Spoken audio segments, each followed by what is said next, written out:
1977 সালে যখন রন নোয়ার আল্প দেখতে গিয়েছিলেন, তখন তিনি বুঝতে পেরেছিলেন যে সেই সময়ে তার কিছুই করার ছিল না।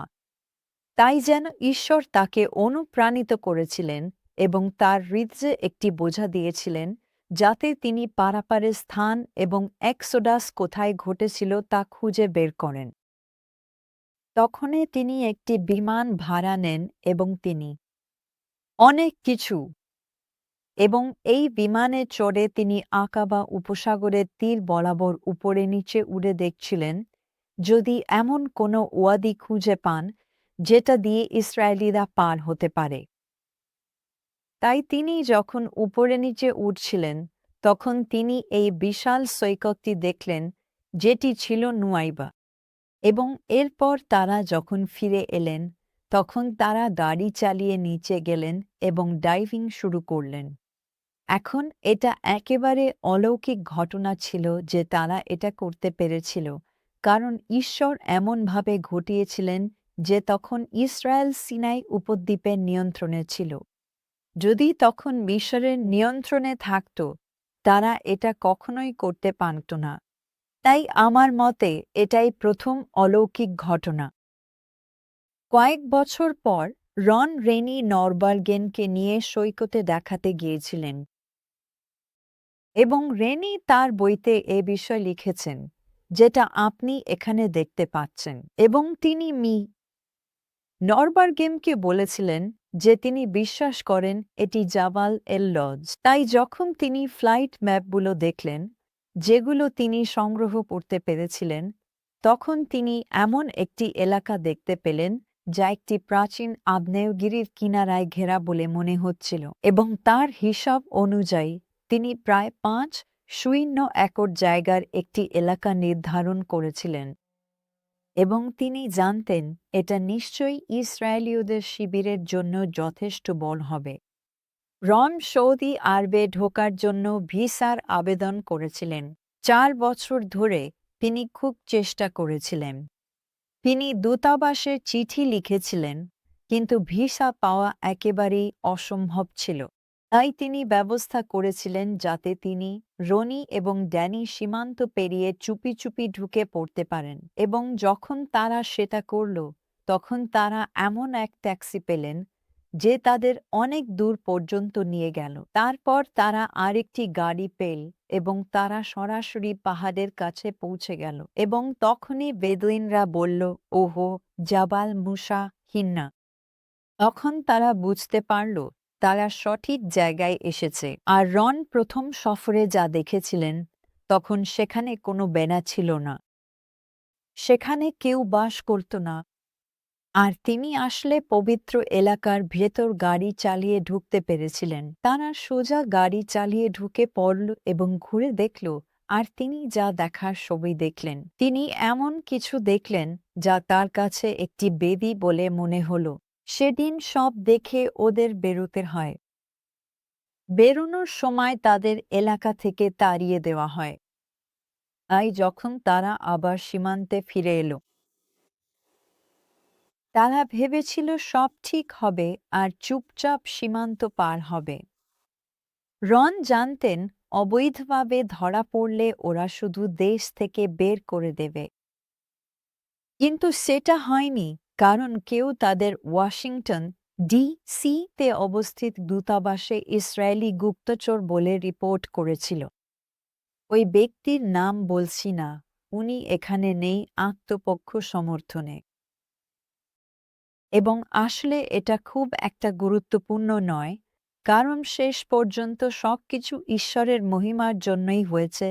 কারণ রন জাতীয় টেলিভিশনে গিয়ে সবাইকে বলতে পেরেছিলেন তিনি কি দেখেছেন এবং এমনকি বাইবেলের শ্লোকও উদ্ধৃত করতে পেরেছিলেন। তাকে গ্রেপ্তার করা সহজ ছিল না, কিন্তু তিনি বলেছিলেন সেখানে কিছু ভালো মানুষ ছিলেন। তাদের একজন অলি, তিনি খুব সদয় ছিলেন। তারা ছিল হাগাল নামে জায়গায়, যা জর্ডান সীমান্তের দক্ষিণে উপকূলের ধারে। উপকূলরক্ষী বাহিনী তাদের গ্রেপ্তার করে সেখানেই আটকে রাখে এবং যেসব অভিযোগে তাদের গ্রেপ্তার করা হয়েছিল তার প্রকৃতির কারণে শুরুতে তাদের একটু কঠোরভাবেই আচরণ করা হয়েছিল। কিন্তু যখন তারা সেখানে পৌঁছাল তখন সেখানে অনেক অসুস্থতা ছড়িয়ে পড়েছিল। আর রন তদন্ত করে দেখলেন সম্ভবত সেখানে ইয়েলো ফিভার ছড়িয়েছে, কারণ বেশ কয়েকজন পুরুষ মারা গিয়েছিলেন এবং পুরো এলাকায় মশার উপদ্রব ছিল। তাই রন তাদের বললেন যেন অনেকটা জলপাই তেল এনে দেয় এবং তিনি প্রেসক্রিপশন লিখে দিলেন। তিনি নিজেকে অ্যানেস্থেটিস্ট বললে তারা বোঝেনি। শেষে বললেন তিনি ঘুমের ডাক্তার, তখন তারা বুঝল। অপারেশনে তিনি ঘুম পাড়ালে তারা কথা শুনল। অ্যান্টিবায়োটিক নিয়ে তারা ফিরল। সবাই খেল। তারা সব মশা মেরে ফেলল, টয়লেটে দিল, জমে থাকা পানিতেও দিল। আর তখন থেকেই সবাই সুস্থ হতে শুরু করল। তাই তারা ছিল। এতেই তারা সৌদিদের সুনজরে পড়ে গেল। আর আমি মনে করি এটাই ছিল প্রথম সত্যিকারের অলৌকিক ঘটনা যা তাদের এবং সৌদিদের দুজনকেই সাহায্য করেছিল। এখন আরেকটা মজার গল্প হল, তিনজন সৌদি তদন্তকারী রনের কাছে এলেন এবং তাকে জিজ্ঞাসাবাদ করতে লাগলেন, তুমি কেন মনে করো মুসা লোকজনকে এখানে নিয়ে এসেছিলেন? এখানে তো কিছুই নেই, তোমার প্রমাণ দেখাও। তারা তাকে একটা হেলিকপ্টারে তুলল, শুধু রন আর ওই তিনজন লোক। তারা বলল, তুমি আমাদের দেখাও, তুমি কোথায় মনে করো পারাপারটা হয়েছিল। আর রন তাদের নিয়ে গেলেন। সে উপসাগরের ওপারে দেখতে পেল, সে নুয়েবাকে দেখতে পেল। তাই সে তাদের একটা জায়গা দেখিয়ে দিল যেখানে তারা নুয়েবার ঠিক উল্টো দিকের সৈকতে নামতে পারে। আর যখন তারা সেখানে পৌঁছাল তখন দ্বিতীয় অলৌকিক ঘটনাটা ঘটল, কারণ এটা একেবারে অলৌকিক ব্যাপার ছিল। যেখানে তারা নামল ঠিক সেই সৈকতে একটা স্তম্ভ তখনও দাঁড়িয়েছিল, যেটা রন কয়েক বছর আগে মিশরের পাশে খুঁজে পেয়েছিল। শুধুমাত্র মিশরের পাশে থাকা স্তম্ভটির সব লেখাই ক্ষয়ে গিয়েছিল, কারণ সেটা ডিউয়ের মধ্যে পড়েছিল। আর যখন এই লোকগুলো সেই স্তম্ভটা দেখল এবং দেখল যে তাতে প্রাচীন লেখা আছে, তখন আমার মনে হয় এটা রনকে অনেক বিশ্বাসযোগ্যতা দিয়েছিল এবং সত্যিই তাদের জীবন বাঁচিয়েছিল। আমি তাই বিশ্বাস করি। তারপর যখন তারা ফিরে গেল, সেখানে ছিল রনি একদমই ভালো ছিল না। রন জানত রনি আর সামলাতে পারছে না। আর রনি বলল, আমাকে এখান থেকে বেরোতেই হবে। আর রন জানত তাদের পালাতে হবে। সে বলল, ঠিক আছে, আমরা সেটা পরের বৃহস্পতিবার করব বা যেদিনই হোক। কিন্তু সে বলল, না, আমরা পারব না, কারণ অলি পাহারায় আছে। আর যদি আমরা অলি এখানে থাকতেই পালাই তাহলে ওকে মেরে ফেলবে। তাই রনি বলল, ঠিক আছে, তাহলে আমরা অপেক্ষা করব। কিন্তু সেটাই ছিল বৃহস্পতিবার। তার আগের দিন বুধবার, যেদিন তারা পালানোর চেষ্টা করার কথা ছিল, সেদিনই ওরা এসে বলল, সব শেষ, তোমরা বাড়ি যাচ্ছ। আর তখনই তাদের ৩ দিনের জন্য জর্ডানিয়ানদের হাতে তুলে দেওয়া হয়। তারপর তারা বাড়ি ফিরে আসে। তারা মোট ৭৫ দিন সৌদি আরবে জেলে ছিল এবং তারপর আরও ৩ দিন জর্ডানে। রন কোনো নথিপত্র বাড়ি নিয়ে আসতে পারেনি, কিন্তু সে বিশ্বাস করত যে সেই স্তম্ভে লেখা ছিল সলোমন মিজরাম এডম। মৃত্যু। রন এবং ছেলেরা জেল থেকে বাড়ি ফেরার পর রন শপথ করেছিল সে আর কখনো সেখানে ফিরে যাবে না।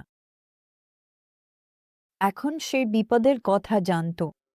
কিন্তু ১৯৮০ সালে ১৯৮৪ সালের শেষের দিকে রন ডেভিড ফ্যাসেল নামে এক ব্যক্তির সঙ্গে দেখা করেছিল, যিনি নৌকা দেখতে যেতে চেয়েছিলেন। এবং এই গল্পটা কিছুটা এই ঘটনার সঙ্গে জড়িয়ে আছে, কারণ ঠিক সেই সময়েই সৌদি আরবের এক ব্যক্তি, যিনি পরে রন জানতে পারেছিলেন একজন প্রিন্স এবং সম্ভবত কোনোভাবে রাজার আত্মীয়, ঠিক কিভাবে জানি না, রনের সঙ্গে যোগাযোগ করেন এবং বলেন, আমি তোমার গল্প শুনেছি, আর সেটা শোনার পর থেকে আমি আর কিছুই করতে পারছি না। আমি কোনো কাজই করতে পারছি না। আমাকে এই পাহাড়টা দেখতে হবেই। তার নাম ছিল সামরান আল-মাতেরি এবং সে তাবুকে থাকত।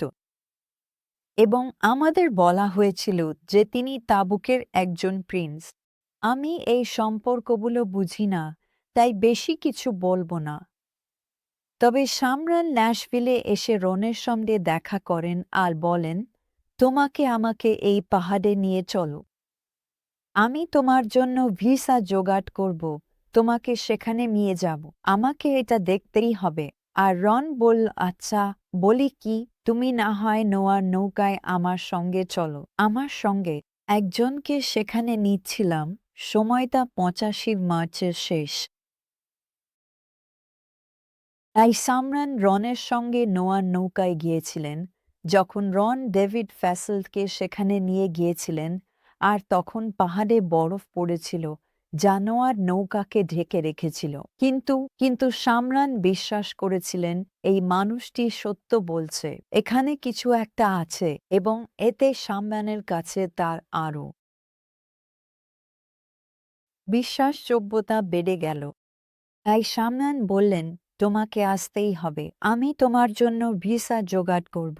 মিস্টার ফ্যাসেল, আপনিও আসতে পারেন। কারণ তিনি ডেভিড ফ্যাসেলকে তার কিছু জাদু দেখাতে দেখেছিলেন। আর যন্ত্রপাতি, তার শনাক্তকরণ যন্ত্রপাতি দিয়ে। তাই সবাই সেখানে গেলেন, এবং যখন তারা সেখানে ছিলেন, তখন তারা সামরানের অতিথি ছিলেন। তাদের খনির কাজে কিছু কাজ করার জন্য একটি চুক্তি ছিল। তাই খননকালে তারা খুঁজে পেয়েছিলেন। রনের ধারণা করা একটি কুয়ায় তারা খনন করেছিলেন। কুয়ার ২০ ফুট নিচে একটা সোনার ব্রেসলেট মেলায় সবাইকে আবারও গৃহবন্দী করা হয়। এলাকায় স্বাধীনভাবে ঘোরার সুযোগ থাকায় তারা সেখানে অনেক কিছু খুঁজে পেয়েছিল। রন একটি সাদা মার্বেলের টুকরো পেয়েছিলেন, যাতে প্রাচীন হিব্রু লেখা আছে বলে তিনি মনে করেছিলেন। তিনি সেটা লুকিয়ে রাখেন, কারণ জানতেন কাউকে দেখালে সেটা নষ্ট করা হবে। আমরা এখনও আশা করি কেউ ওটা পাবে, কারণ ওখানে কিছু পাওয়া দুষ্কর। তবে সেটা এখনও ওখানেই আছে। আমি বিশ্বাস করি, তাদের গৃহবন্দী করার পর তারা রিয়াদ থেকে একজন প্রত্নতত্ত্ববিদকে নিয়ে এসেছিল, যিনি তাদের সামারানের কমপ্লেক্সে গিয়ে দেখা করেছিলেন। আর তারা ডেভিড ফ্যাসেলের ভিডিও টেপ দেখেছিলেন, যেখানে সোনার বাছুরের বেদিতে বাছুরগুলো এবং আরও নানা কিছু দেখানো হয়েছিল। এবং এই প্রত্নতত্ত্ববিদই বলেছিলেন, এগুলো সৌদি আরবের আর কোথাও পাওয়া যায় না, শুধু এখানেই পাওয়া যায়। আর যখন তিনি নিজে প্রমাণগুলো দেখলেন, তখনই পুরো এলাকাটি ঘিরে ফেলা হয় এবং প্রত্নতাত্ত্বিক নিয়ন্ত্রণে নিয়ে নেওয়া হয়, এবং তাদের সবকিছু জব্দ করার পর সবাইকে সেখানে প্রবেশ নিষিদ্ধ করা হয়। বছরের পর বছর ধরে রন শুধু ছবি তোলার জন্য মরিয়া চেষ্টা করেছিলেন, কিন্তু কোনো লাভ হয়নি। এটা ছিল ৮০ দশকের শেষের দিকে, যখন আমরা একটি প্রবন্ধ পড়েছিলাম যেখানে বলা হয়েছিল কর্নুট দাবি করছেন তিনি মাউন্ট সিনাই খুঁজে পেয়েছেন। প্রথমে আমরা খুবই উত্তেজিত হয়েছিলাম, কিন্তু পরে জানতে পারলাম তার সঙ্গে থাকা উইলিয়ামসের কোনো পরিকল্পনাই ছিল না, আপনি জানেন, কারো সঙ্গে ছবি শেয়ার করার, এবং তাদের নিজেদের একটি গল্প ছিল কি ঘটেছিল সে নিয়ে। এবং আমরা জানতে পারলাম তারা যেভাবে এটি খুঁজে পেয়েছিল, কারণ এই পাহাড়টা খুঁজে পাওয়া মোটেই সহজ কিছু নয়। এটা নয়, এটা যেন সৈকতে এক দানা বালি খোঁজার মতো। তাই আমি শুরু থেকে পড়ে শোনাব, তাদের বইয়ের শুরু থেকে। ভূমিকা অংশে যেটা ডেভিড ফ্যাসেল লিখেছিলেন, তিনি বলেছিলেন ল্যারি কি চেষ্টা করতে ভয় পেয়েছিল। মাউন্ট সিনাইয়ে চুপি চুপি ঢোকার কথা বলতে গিয়ে তিনি বলেন, না, আমি কি তার সঙ্গে যেতাম? তিনি বলেন, ঠিক তা নয়, তবে আমি তাকে একটা মানচিত্র দিতাম। তিনি তাকে রনের গল্পের সবকিছুই বলেছিলেন, আর তাই পরবর্তী বইগুলোতেও তাদের গল্পে এমন কিছু পর্ব আছে যেখানে তারা দাবি করে তারা লোকজনকে বলেছিল যে তারা ডাক্তার। তাই রনের পক্ষে যা করার ছিল তা হলো শুধু প্রার্থনা করা, আর সে বারবার সামরানের সঙ্গে যোগাযোগ করার চেষ্টা করছিল, কারণ সামরান বলেছিল সে ছবি আর ভিডিও এনে আমাদের দিতে পারবে। সে প্রচুর পরিমাণ টাকা চাইছিল, যা আমাদের জীবনে কোনোদিনও দেখা হতো না। অবশেষে এমন একটা সময় এলো যখন আমরা নুয়াইবায় গিয়েছিলাম। এটা ছিল 1992 সালের জানুয়ারি মাসে, যখন আমরা নুয়াইবায় ছিলাম। আমি সৌদি আরবে আমার সঙ্গে একটা মানচিত্র নিয়ে গিয়েছিলাম। আমি জানি না কেন এটা রন আমি কখনো আলোচনা করিনি, কিন্তু আমি আমার লাগেজে 3টি কপি রেখেছিলাম, মূলত কারণ আমরা সদ্য একটি ফ্যাক্স মেশিন কিনেছিলাম এবং আমি ওটা দিয়ে কপি করতে পারতাম, তাই আমার পার্সে সেগুলো ছিল। আর আমরা তখন নুয়াইবায় ছিলাম। আর সামারান ইংরেজি বলতে পারে, কিন্তু তার স্ত্রীরা পারে না। তাই আমরা আহমেদ সামিকে সঙ্গে রাখতাম, যে ছিল নুয়াইবার আমাদের হোটেলের ডেস্কে কাজ করা লোকটি। সে আমাদের জন্য ফোন করার চেষ্টা করত, তারপর স্ত্রীদের জন্য অনুবাদ করত, কারণ তারা ইংরেজি বলতে পারত না আর সামারান কখনোই সেখানে থাকত না। অবশেষে যখন আহমেদ স্বামী বুঝতে পারল এখানে কিছু একটা হচ্ছে, সে বলল, আমাকে এ ব্যাপারে বলো, হয়তো আমি তোমাদের সাহায্য করতে পারি। আর আমরা ওকে শুধু স্বামী বলেই ডাকতাম। আর রন তাকে বোঝাল যে সৌদি আরবে মাউন্ট সিনাই আছে। তারপর সে তাকে নোয়াহর নৌকা আর তার অন্যান্য আবিষ্কার সম্পর্কে বলল আর এসব বিষয় নিয়ে আলোচনা করল। আর আহমেদ সামির একটা দারুণ আইডিয়া ছিল। সে বলল, আমি এটা তোমার জন্য জোগাড় করতে পারি। সে বলল, প্রত্যেক মুসলিমের জীবনে একবার হজ ভিসায় সৌদি আরবে যাওয়ার অনুমতি আছে। আসলে আমাদের যেতেই হয়। সে বলল, আমি কখনোই আমারটা করতে যাইনি। তাই চুক্তি ছিল, আমরা ওকে কিছু টাকা দিলাম ওখানে টিকিট কেনার জন্য। আমরা ওর কাছে একটা ক্যামেরা রেখে গেলাম, আর রন ওকে অতিরিক্ত $500ও দিল ওখানে যাওয়ার জন্য। এখন আমরা যখন বাড়ি ফিরলাম, তখন আহমেদ সামি আমাদের ফোন করল, বলল, আমার আরও টাকার দরকার।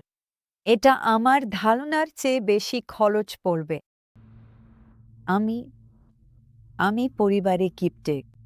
রন ওকে আরও টাকা দিতে একেবারে রাজি ছিল। তাই আমি বললাম, ঠিক আছে। তাই আমি ব্যাংকে গেলাম, আমি ওটা ট্রান্সফার করলাম স্বামী আমাদের যে নির্দেশনা দিয়েছিল তার ভিত্তিতে। আরও এক $500 ছিল আমার মনে হয়। আমি ঠিক মনে করতে পারছি না, কিন্তু আমি বারবার বলছিলাম, রন, আমরা তো শুধু টাকা নষ্ট করছি।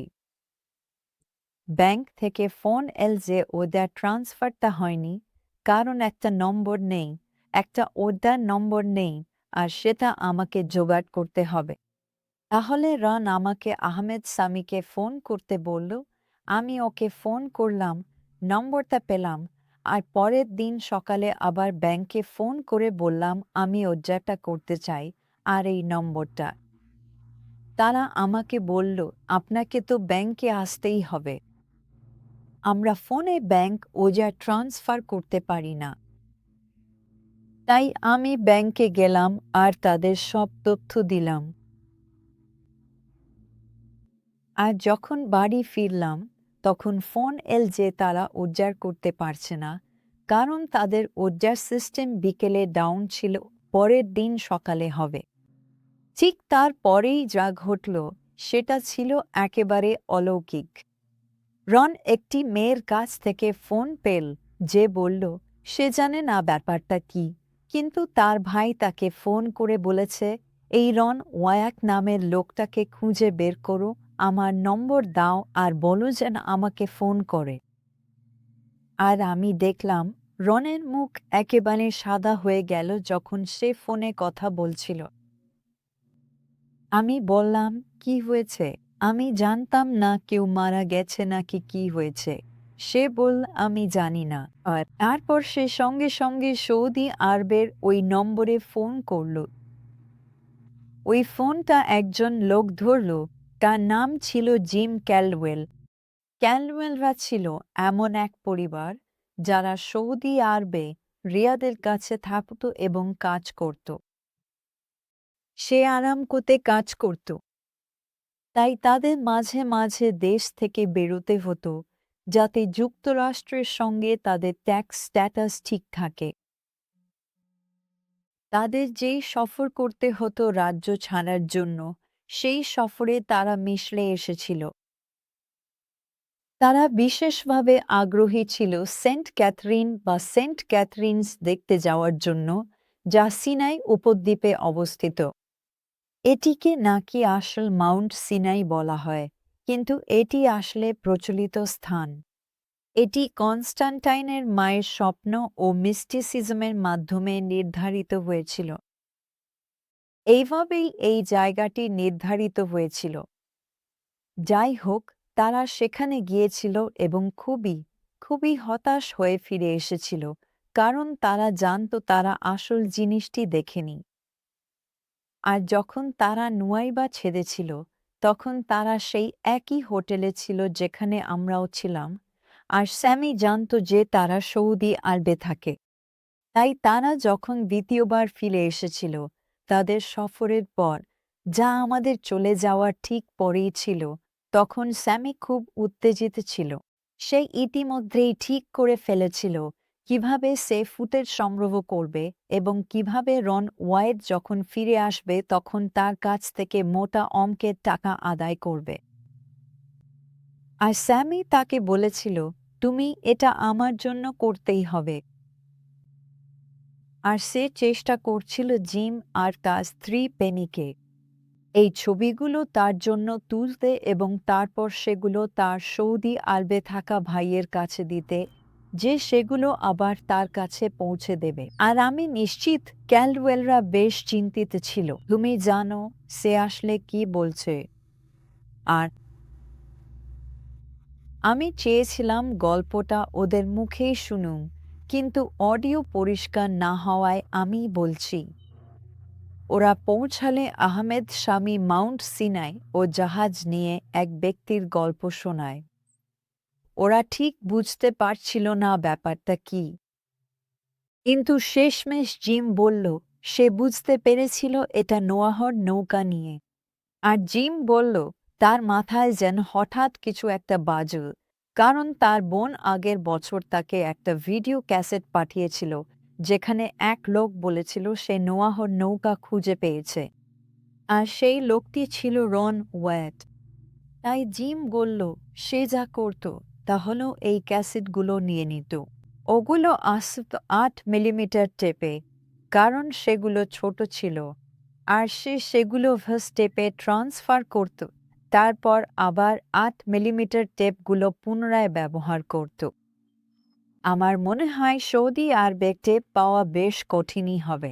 তাই সে, তার স্ত্রী আর 2 সন্তান, ওরা সবাই মিলে ওখানে কাজ করার সময় মাঝে মাঝে যেভাবে রাজ্যের বাইরে যেতে হয় ট্যাক্স স্ট্যাটাস ঠিক রাখতে, সেই নিয়মিত সফরে বেরিয়েছিল। আর ওরা তখনই সেন্ট ক্যাথরিনে গিয়েছিল এবং খুব হতাশ হয়েছিল, কারণ ওরা ভেবেছিল ওটাই আসল সিনাই পর্বত। ওরা সেটা দেখতে চেয়েও পায়নি। তাই ফিরে এসে প্রার্থনা ও পড়াশোনার মাঝে আসল সিনাই পর্বতটা দেখতে চাইছিল। ওদের গল্পে আরও অনেক কিছু আছে যা ওরা নিজেরাই বলবে। কিন্তু যখন ওরা সেখানে পৌঁছাল আর আহমেদ সামি তাকে এই গল্পটা বলল, জিম একটু ভেবে নিল। সে বলল, আমি এই সফরে 10টা টেপ এনেছিলাম ব্যবহার করার জন্য, আর আমি তার মধ্যে 9টা ব্যবহার করেছি। আমি ভাবছি যেটা এখনো ব্যবহার করিনি সেটা কি। আর সে সেটা তার ভিডিও রেকর্ডারে ঢুকিয়ে চালাল আহমেদ সামির চোখের সামনে ধরল। আর আহমেদ সামি বলল, এটাই সেই মানুষটা। সে যে টেপটা ব্যবহার করেনি সেটাতেই রন ছিল। আর সবাই খুব এটা ছিল একেবারে অলৌকিক ঘটনা। এটা ঠিক তখনই এক অলৌকিক ঘটনা ছিল। আর আমরা আহমেদ শামির কাছে একটা মানচিত্র রেখে গিয়েছিলাম, আর রন আমাকে সেখানে একটা গরু আঁকতে বলেছিল। তারপর সে আমাকে পাথরের মাঝে গাছসহ পাহাড় আঁকতে বলল। জিম আর পেনি নুয়াইবা থেকে ফেরার পথে মাউন্ট সিনাই গিয়ে সব ছবি তুলেছিল। পরে তারা রনকে ফোন করে বলল, এগুলো তোমার জন্য। কয়েক সপ্তাহ পর রন বাহরাইনে গিয়ে তাদের সাথে দেখা করল, কারণ বাহরাইনে যাওয়া সহজ হলেও সৌদি আরবে নয়। তাদের জন্য ওখানে আসা খুব দ্রুত এবং সহজ ছিল। তারা শুধু ভিডিওর কপি দেয়নি, আমাদের সব ছবি দিয়েছে, এমনকি নেগেটিভও দিয়েছে। এটা বেশ কিছুদিন ধরে চলেছিল। তারা করত, রন কয়েকবার ওখানে গিয়েছিল। তাদের একটা জায়গা ছিল, তারা একে মেক্সিকান রেস্টুরেন্ট বলতো। তারা ফোনে কোড ভাষায় কথা বলতো, কারণ আমার মনে হয় সবাই একটু নার্ভাস ছিল তারা যা করছিল তা নিয়ে, বিশেষ করে তারা, কারণ তারা ওখানেই থাকতো। তারা আমাদের কাছে যত ছবি আর ভিডিও এনেছিল, আমি সত্যি বলছি, রনকে এত খুশি আমি আর কখনো দেখিনি। আর জানো, এই সব কাজ নিয়ে যা কিছু ছিল, আমাদের করা সব কাজের সঙ্গে সম্পর্কিত কিছু, কারণ এতদিন ধরে সে চেয়েছিল মানুষকে দেখাতে। রন এটা করেনি কোনো খ্যাতি বা অর্থ বা এরকম কিছু পাওয়ার জন্য। রন শুধু চেয়েছিল মানুষ দেখুক ঈশ্বর তাদের জন্য যা সংরক্ষণ করে রেখেছেন। আমি বিশ্বাস করি না তখনকার দিনে, 90-এর দশকের শুরুতে, তখনকার যেসব যন্ত্রপাতি ছিল তা দিয়ে কেউ ছবি তোলা বা ভিডিও করার ক্ষেত্রে ওদের চেয়ে ভালো করতে পারত। আমি বিশ্বাস করি না কেউ কখনো ওদের চেয়ে ভালো করতে পারত। আর আমি সবসময় কৃতজ্ঞ থাকব তারা যা করেছে তার জন্য। ভিভিকা, আমি সবসময় ওকে শ্রদ্ধা করব ও যা করেছে তার জন্য। কারণ ভিভিকা প্যান্টিন সম্ভবত নরওয়ে বা সুইডেনে রনের কথা শুনেছিল, এবং সেটা শুনেছিল যখন রন এখনো ছবি বা কিছুই সংগ্রহ করতে পারেনি। আর সে চেয়েছিল গিয়ে রনকে কিছু ছবি তুলতে সাহায্য করতে। তাই সেই মেয়েটি, সে তখন সিঙ্গেল ছিল, সে একটা হাসপাতালে চাকরি নেয় এবং বুকিং করে। আর আমি জানি না সে কিভাবে করেছিল, কিন্তু সে অনেক মানুষকে রাজি করিয়েছিল তাকে পাহাড়ে নিয়ে যেতে। আর সে এই সব ছবি আর ভিডিও তুলেছিল এবং সরাসরি রনকে দিয়ে দিয়েছিল। আমি মনে করি একবার একটা তরুণ ছেলে ছিল, টবি, যে ওর সঙ্গে কাজ করত। আর সে টবির সঙ্গে পাহাড়ে গিয়েছিল এবং অনেক রোল ফিল্ম স্লাইড তুলেছিল। আর যখন টবি আর বাকিরা ফিরে এল, তখন তারা জানতে পারল টবির বোন আমেরিকায় ভয়ানক এক দুর্ঘটনায় পড়েছে। আর টবিকে আমেরিকায় ফিরে যেতে হয়, তাই ভিভিকা টবিকে সব ফিল্মের রোল দিয়ে দেয়। আর যখন টবি আমেরিকায় ফিরে গেল, আমরা ঠিক করলাম, আমি আমার মাকে নিয়ে, আমরা দুজনে গাড়ি চালিয়ে কেন্টাকিতে গেলাম, ওর সঙ্গে দেখা করলাম, আর ও আমাদের সব ফিল্ম আর সব কিছু দিয়ে দিল। আর সেগুলো ছিল অসাধারণ। ওগুলো ছিল মুসার বেদির পবিত্র চত্বরে কাছ থেকে তোলা আমাদের প্রথম ছবি। ভিভিকা ছিল দারুণ। সে ডাইভ করেছিল। ডাইভিংয়ের সময় দারুণ ফুটেজ তোলে, যা দেখতে রথের যন্ত্রাংশ সম। বলেছিল তখন দেখেনি, শুধু ভিডিও করত।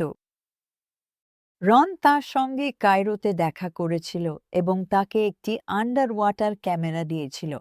তাই সে শুধু ডাইভিং করছিল আর ভিডিও করছিল এবং অসাধারণ কাজ করেছিল। ভিভিকা আমাদের যা কিছু ছিল সবই দিয়ে দিয়েছিল এবং সে কিছুতেই কোনো কৃতিত্ব নিতে চায়নি। সে ছিল একই মন মানসিকতার, এখনও আছে যেমনটা রন ছিল। সে শুধু চেয়েছিল মানুষ যেন স্বর্গে পৌঁছাতে পারে। আমাদের কাছে সুইডেন থেকে রোরি নামে এক ভদ্রলোক এসেছিলেন। আমরা তার সঙ্গে পরিচিত হলাম এবং সে আমাদের তার বন্ধু লিওনার্ড সম্পর্কে বলল। লিওনার্ড এই আবিষ্কারগুলোতে খুবই আগ্রহী ছিলেন এবং তিনি একজন উচ্চশিক্ষিত মানুষ ছিলেন।